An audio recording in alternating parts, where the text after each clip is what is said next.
And just like that, in a blink of an eye, 2024 is over.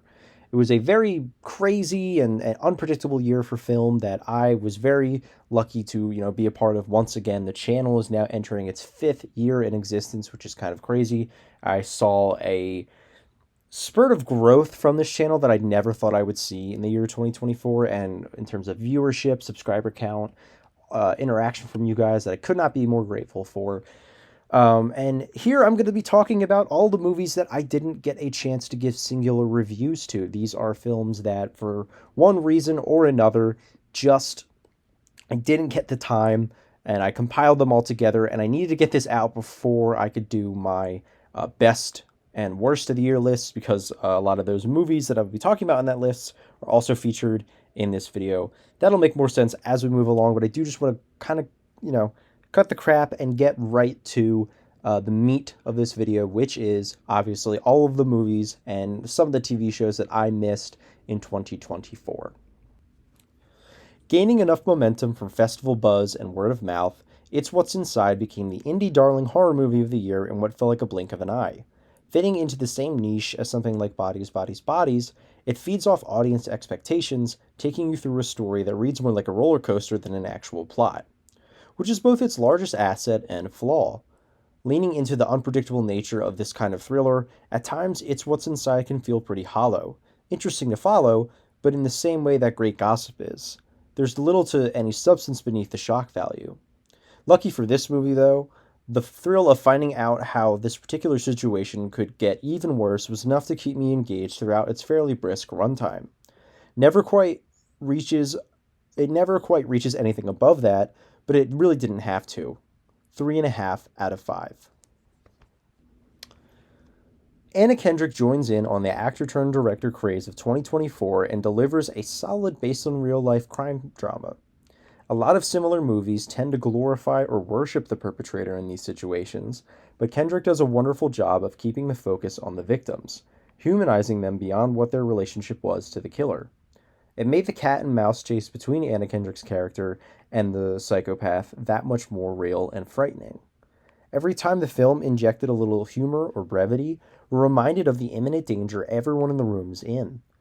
However, I didn't love how their stories and the central plot of the game show interconnected. It felt anything but seamless. It made parts of the second act pretty hard to follow, with the divulging timelines happening almost at random. Besides some of those speed bumps, there are more that are more so rites of passage. As a first-time director, I was thoroughly impressed with what Anna Kendrick was able to accomplish here. Strong 3.5 out of 5. A throwback to the grittier, pulpy action flicks of the 1970s, Rebel Ridge is easily one of the most underappreciated releases of 2024.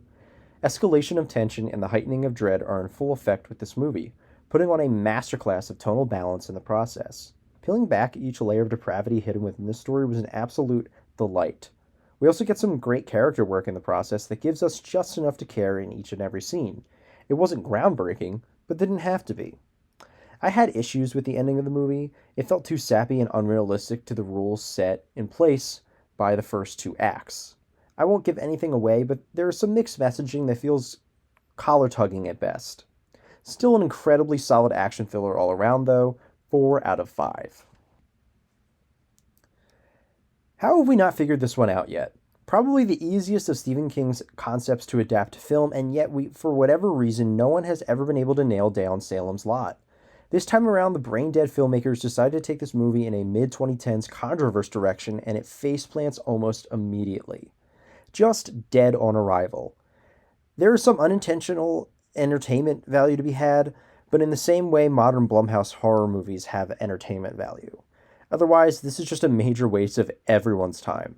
1.5 out of 5. The Terrifier movies certainly have an audience, carving out a nice little fucked up and tormented niche for themselves. Too bad that I couldn't be the furthest person from that target demographic. I honestly am just super bored by them. They have nothing of value outside the blood and guts, which is fine, but don't try and make the argument they are anything but that. This latest one only confirms that sentiment for me. 2 out of 5. Easily my favorite streaming original of the year, His Three Daughters is a pretty harrowing watch. It delves into corners of grief and familial tension with such gentleness and empathy, yet never shying away from showing every step of losing a loved one. Led by three absolute tour de force performances from Elizabeth Olsen, Natasha Lyonne, and Carrie Conn, the movie evoked emotion out of me that nothing else even came close to in 2024. Anyone who watches the final moments of the film would have to be completely devoid of feeling to not uncontrollably sob. His Three Daughters was anything but easy to watch, making it a bit difficult to ever want to come back to it. Especially if you are currently going through a similar situation to the events of the film, you may want to skip out on this entirely. For everyone else, however, this is an essential new release and will hopefully not be forgotten come award season. Strong 4 out of 5. I never thought The Boys would be a show I would enjoy. It seemed to be too on the nose even for comic book media standards, and I had already had my fix of the evil superhero trope from the first season of Invincible. Eventually, curiosity got the better of me, and I binged the entire series in a handful of weeks. I was pleasantly surprised with what I came across. The show focuses mainly on character drama through the lens of what the world would truly be like if superheroes existed. It has its hills and valleys in terms of quality throughout each of the seasons, but it always stays consistently engaging, never reaching for anything above its pay grade. This latest season felt more like a necessary transition than a great standalone piece, with all the central protagonists in a state of limbo. There are some interesting reveals, and we get more excellent work from Anthony Starr as Homelander, but overall, I felt myself tuning out more often than I wanted to. Several moments, and even entire episodes, feeling like a sidetrack. More important than its inevitable speed bumps, this latest season of The Boys still provided solid entertainment when all was said and done. It's just never quite captured that lightning in a bottle, aching for more quality that the first two seasons had. Here's hoping the fifth and final season can recapture that magic and end the series on a high note. Light 3.5 out of 5. After devouring every second of Challengers earlier in the year, I searched every known source to find anything involving Josh O'Connor and his immense acting chops. My research aided me in finding this absolute gem from festival season. Never quite before has a movie ever had the same kind of charm and specific niche of La Chimera. The loose, almost fantastical approach to storytelling consistently kept the audience's emotions in a state of disarray the entire runtime, throwing new ideas and tones seemingly at random, yet they piece together so effortlessly. You'll never find yourself bored or disinterested, as director Alice Rowasha creates such a unique world for the characters to play around in. And sorry for mispronouncing her name there, I really couldn't find a good pronunciation online. Anyway, Josh O'Connor cements himself as one of the best actors currently working with his performance. I could heap so much praise onto La Chimera that would not have enough time for. It's one of the most original and enriching movies I have come across, and it will be high up on my best of the year list. Strong 4.5 out of 5. Speaking of my best of the year list, here we have a movie that might sit at the tippy top come January. I was utterly floored by how incredible A Different Man was. The already high expectations I had were smashed in seconds. Creating such an enticing experience from the opening frame is very hard to do, but A Different Man did it with ease. Throwing itself into a slightly askew version of our own world, painting a portrait of an incredibly complicated person, longing for any semblance of belonging is just the tip of the iceberg when it comes to what this movie has to offer. It's one of the best modern examples of character study, using traditional studio sets and old school effects to create a deeper atmosphere and actors completely buying into a strange concept to really sell the emotional beats. A Different Man is my favorite kind of movie, one that provides an experience completely unlike anything else, down to the very last detail. I also just so happen to adore rich character studies with exceptional plot structure, so this thing is getting all the bonus points for me as well. Is a easy 5 out of 5. I genuinely don't remember anything about this movie. I took up space in my life for like maybe 2 hours and then vanished without a trace. Wait, wasn't there something about the Red Wings? They're having such a rough start to the season, aren't they? Stuck in an endless cycle of being told to be patient. Talent needs time to develop, and yet never getting results on the ice must be frustrating for those fans. Stevie Weiserman's GM seat must be scorching right now. Oh yeah. 2 out of 5. I'm going to save the bulk of my thoughts for the worst of the year list with this one, but this was even shittier than I expected. Eli Roth needs to be put away forever. 0.5 out of 5. Following up one of the year's most batshit insane trailers with such a mundane affair was certainly a choice, but I wasn't expecting much from this experiment. No sense of clear direction, gross out moments for the sake of being gross, and a lack of any sort of payoff just sunk the front room from the start. 2 out of 5. Every year a comedy like Thelma gets released, most people don't see it, and there is a vocal minority claiming it to be the most underrated movie of the year. It's like clockwork, and to me at least, these kinds of films aren't ever that noteworthy. They have some potential, but usually coast off an impressive hook and nothing else. No substance other than being crowd pleasing. However, that isn't really the case with Thelma. We actually get some creativity and comedic tension throughout the movie, keeping the audience on its toes. The emotional core of it all feels justified and never ham-fisted. It fits the niche of an oddball indie comedy perfectly, going a bit above and beyond the standard. Strong 3.5 out of 5. Adapting Junji Ito's seminal horror manga into an animated show felt like a no-brainer slam dunk. His art style and atmosphere felt like it was aching to be betrayed on screen, but what we got was pretty half-hearted. The vision was certainly there. The series really captured the isolation and escalation of terror that is essential to the essence of Uzumaki, but it drowns itself in some of the book's weaker plot points, overwriting scenes with unnecessary expository dialogue to the point of nauseum, grinding the show's pace to an absolute halt every time a character opens their mouth. We get some cool moments, and the artwork is absolutely breathtaking, but the show misses what made the original comics so terrifying in the first place. 2.5 out of 5. I've always hated how FNAF has dominated the older children's media horror market and made it almost unapproachable to other filmmakers, because it's a genre that is brimming with potential. Case in point, a Hulu original from earlier this year, Mr. Crockett. Tapping into the uncanny valley that always tends to creep up in the pre-streaming children's programming era is a brilliant way to inject genuine horror into any story, no matter how low budget and pieced together it may seem at times. This movie thrives on its atmosphere and not being afraid to really go for the jugular in terms of scares. Mix in an excellent antagonistic performance from Elvis Niscalo, and you have one of the year's most slept-on horror movies. Strong 3.5 out of 5. We need to stop letting people who are 15 plus years out of high school write scripts about high school parties. It's embarrassing 99.9% of the time. 1.5 out of 5.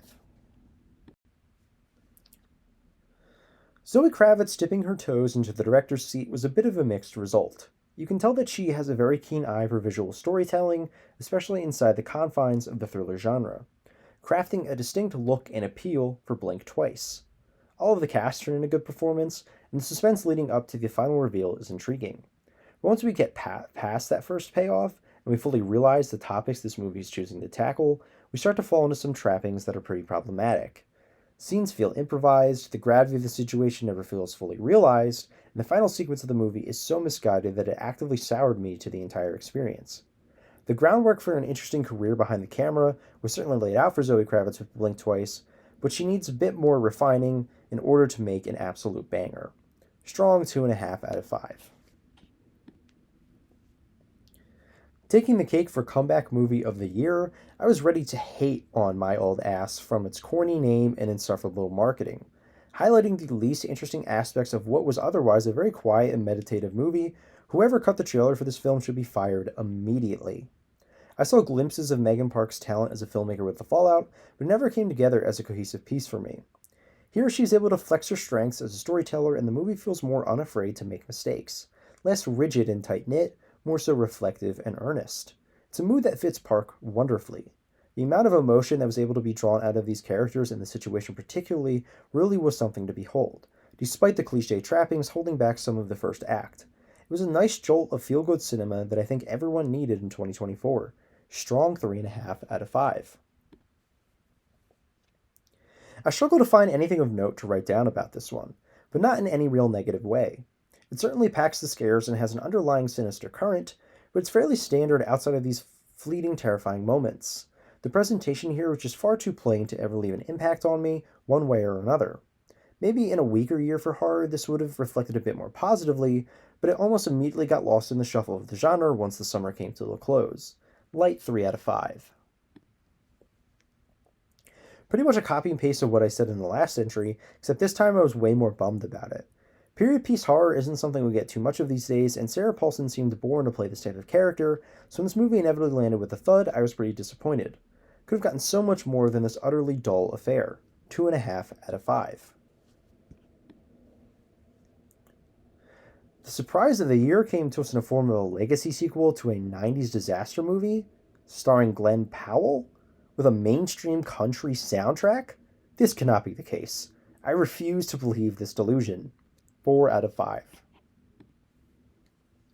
An incredibly singular experience, Kneecap really needs to be watched to be fully appreciated. The absolute bolt of energy you get throughout the runtime is undescribable. Just please go give it a chance. You will not be disappointed. 4.5 out of 5. Rising above its Oscar bait premise and marketing, Conclave offers some of the year's most riveting dramatic tension. You are held at the edge of your seat by the entire cast, weaving a vast web of lies, deceit, and power struggles. Edward Berger broke onto the scene with 2022's All Quiet on the Western Front and continues that hot streak here, crafting a much subtler, effectively complex story. You were never given enough information to pick a right and wrong side until the very conclusion of the film, leaving you in a heightened sense of anticipation. I remarked in my Letterboxd review that Conclave reminded me a great deal of what worked so well in early Game of Thrones. Conflict through conversation and whispers, leading to a genuinely shocking reveal at the climax of the story. The movie can be rough around the edges in certain places, but it more than makes up for that with its strengths. 4 out of 5. Luca Guadagnino has slowly crept his way up my list of favorite directors currently working, and with the absolute home run that was Challengers early in the year, I was foaming at the mouth for whatever he had in store for us next. Luckily, I didn't have to wait that long, as Queer, his latest endeavor, hit theaters just 8 months after Challengers debuted. A movie that will test your patience and ability to pay attention to the smaller details, Queer leans heavily into themes of desire, love, and sexuality that permeate throughout Guadagnino's catalog, letting the film move at a dreamlike pace, never delving fully into what exactly is going on, allows the audience to take away multiple different meanings from this incredibly tender and vulnerable movie. Daniel Craig gives a performance unlike I've ever seen before, embodying someone he has been typecasted against for his entire career, yet slipping into the role effortlessly. It's anything but concise, really taking its time to delve into its themes, and the colossal runtime can take its toll, but Guadagnino once again delivers something no other filmmaker could. 4 out of 5. Every time I got heated at the movie for being too safe or only skimming the surface of an otherwise really interesting concept, I reminded myself of the age of its director, legendary actor Clint Eastwood, and cooled my jets a bit. Still nothing special, but worth a watch, especially with others getting more out of it than I did. Strong 2.5 out of 5. I really hated this. So dime a dozen, so stock, so homogenous, so bland, so milquetoast. 0.5 out of 5.